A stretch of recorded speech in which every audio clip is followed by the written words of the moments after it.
So, good morning guys. Ito ulit sa Titoski.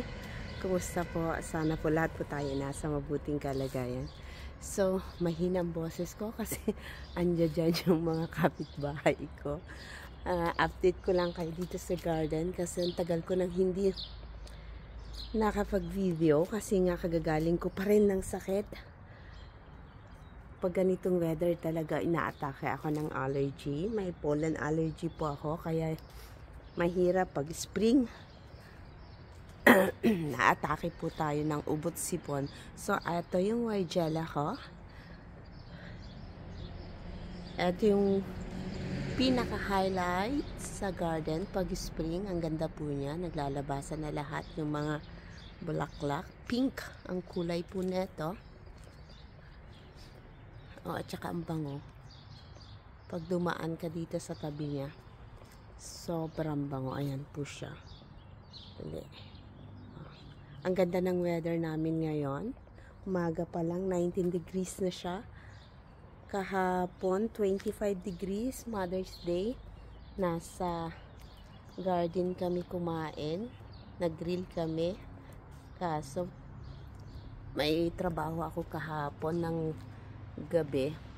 So, ayan yung heuchera ko. Hindi ko lang alam kung anong klaseng heuchera to. Heuchera. So, napaka-easy po niyang alagaan. Hindi po sila sensitive. Madami po yan. Iba't ibang kulay na dahon niya. Ito, kagaya po nito. Heuchera din po to. Heuchera. Ayan. So, yung daisy, ayan. Mga buds. Halatang malamig pa ako pag kasi freeze pa yung yung dahon ng daisy. Rose ko. So, ito yung itsura ng Weigela. Ang ganda po niya. So, dito tayo sa kabilang side. Gumawa ako ng basket.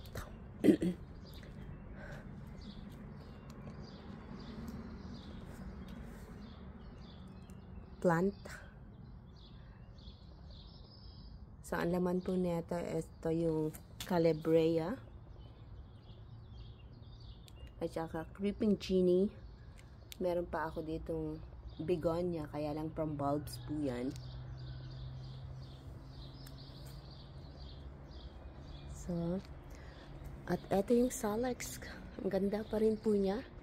Pink yung sa dulo. Sa edge ng niya, ng dahon niya. Ang ganda niyang tignan, no? Kailangan talagang after niyan i-pruning kaagad, tapos mag-iiba ulit yung kulay niya. So, eto yung mga pansy na araw-araw kong binabantayan. Kasi nga pinapapak po sila ng slugs. Marami po yan hanggang dulo. Ayan. At nagtanim rin po ako ng petunia. Hindi ko lang alam kung anong klaseng petunia yan. Ayan, no. Hindi po sila makaahon-ahon dahil nga pinapagabi. Lalo na't paggabi, ayan. Wala. Pinapak sila lahat ng slugs. So, ito yung mga alliums. Diba? Ang ganda.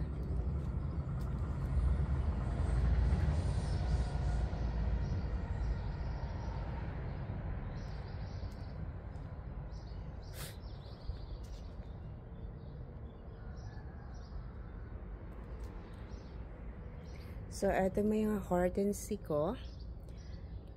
Hindi po siya ngayong maganda.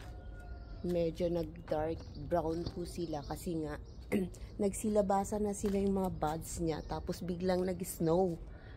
Kaya buong, hindi lang naman ako ang may problema ngayon sa mga hortensia. Lahat ng mga may hortensia na tanim dito sa amin, sa Germany. Ito ngayon ang problema nila. Buti na lang itong mga panicles, okay naman sila. Wala namang problema. Yun nga lang, siguro kailangan ko ito ng sprayhan. Ano ba meron nito? Ba't ganito ang dahon niya? Anyways, okay lang. As long as walang lumalabas yung mga buds nila.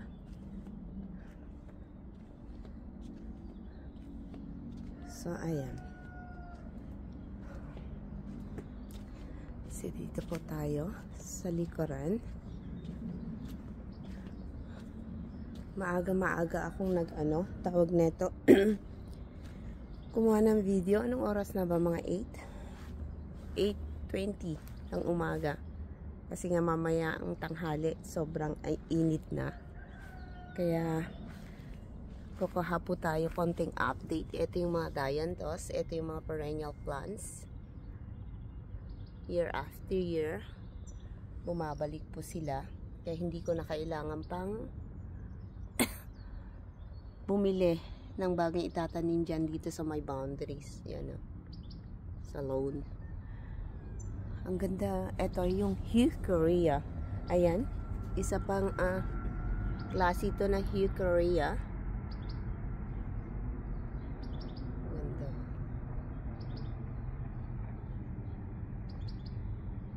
Hindi ko lang tanda. Kasi ang dami kung anong mga IDs nila. Ang dali lang paramihin yan. So, eto. Isa pang salix yan. At itinanim ko na yung mga geraniums ko dito. Dito sa may gilid para this time naman. May mga kulay dito sa may likod ng bahay. Kasi minsan parang ang boring tignan dito. Walang kulay. Marami akong geraniums na itinanim. Ayan o. Heucherea din yan. At yan pa. At nagtanim ako ng mga, ayan o, mga dahlias dyan sa may gilid. Lahat dahlias po yan. Oh. At ang ganda ng weather. Tinitignan ako ng kapitbahay ko. Wala kayong pakialam kahapon. Nagigrill kami. Andyan din sila sa labas. Tapos, ang lakas ng ng patugtog niya, talagang nananadya, lalo na yung lalaki. Ang sarap tuktukan, alam mo yun. Kung meron lang akong, Diyos ko, patawarin ako ng Diyos. Papaano ko yan eh, lalaki na yan. Kakainis. Ang ganda, diba? Siguro bili pa ako ng ganito, dianthus. Lagay ko naman sa kapilang side. Dito. Ayan, marami din akong dianthus dito. Na natanim. Bili pa ako para mas marami sila. Ang gandang tignan, oo.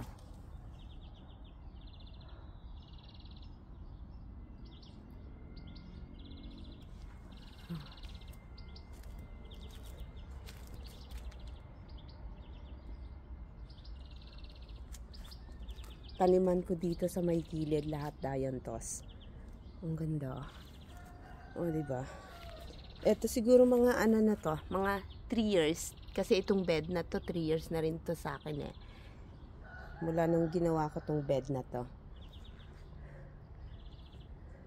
So, ayan. Ang ganda. Diba? Ang ganda. Apple farm po yung apple tree po ang mga to.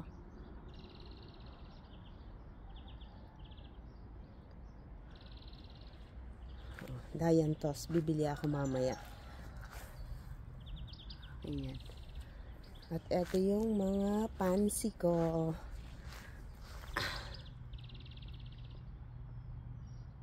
Madali rin, hindi rin niya mahirap alagaan. Yun nga lang, yung mga slugs. Kinakain sila ng slugs. Wow, ano to? Yung lupins. Ang ganda. Diba? Ganda. Ano to? 3 kulay to, alam ko. May pink pa. Ang ganda,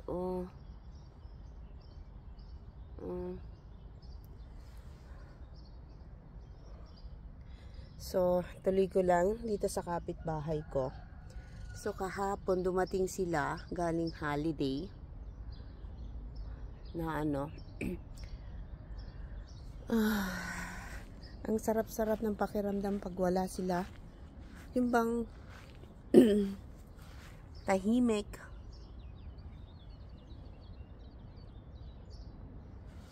Wala kang alalahanin. Maano mga yan eh.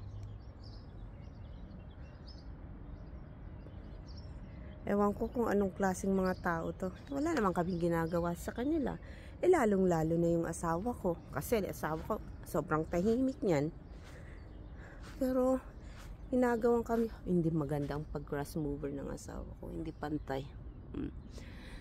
Ayan o. Hindi siya pantay. Bang wala naman kaming ginagawa sa kanila. Pero simula nung nabili nila yung bahay na yan, parang napansin ko itong mga iba kong kapitbahay naging aloof sa akin. Kaya alam ko na hindi naman ako tanga para hindi ano diba, mahalata. So dito tayo sa gilid ng bahay. Walang update dito. Lahat green. Pero dito kasi meron akong bagong tanim. Ayan o.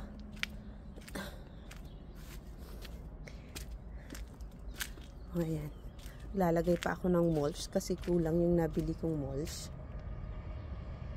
Ayan. Kinutkot na naman ng mga pusa. Yung isa kong tanim dyan o. Pusa ng walang yakong kapitbahay. Si Amy hindi naman yun nangungut-ngut eh. Yan lang. Kapitbahay ko. Ay nako, hirap. Ang hirap. Lalo na't hindi mo, lalo na't pag ano, tawag niyo, oh ang ganda nito. Ano na nga pala netong pangalan nito? Sayang. Nag-end season na siya oh. Hindi ko siya nakuhanan ng video. Ang ganda nito pag lahat nakikita yung bulaklak niya dito sa taas. Okay lang. End season na kasi wala na eh. Kaano neto kasabay neto yung tulips, hyacinth at yung ayan oh. Itong hydrangea. Ito ngayon ang problema ng mga hydrangea na halaman. Lahat nag dark brown lahat kasi nga nag-winter ba naman? Nag-winter ba naman? April. So, ayan ang ganda ng weather. Ayan lahat. Ayan. So, ayan lamang po. At maraming salamat. Update ko kayo ulit next time pag lahat itong mga buds nila nag-blooms na or pag lahat ng mga namumulaklak nag-blooms na. So, ayan lamang po at maraming salamat. Bye-bye!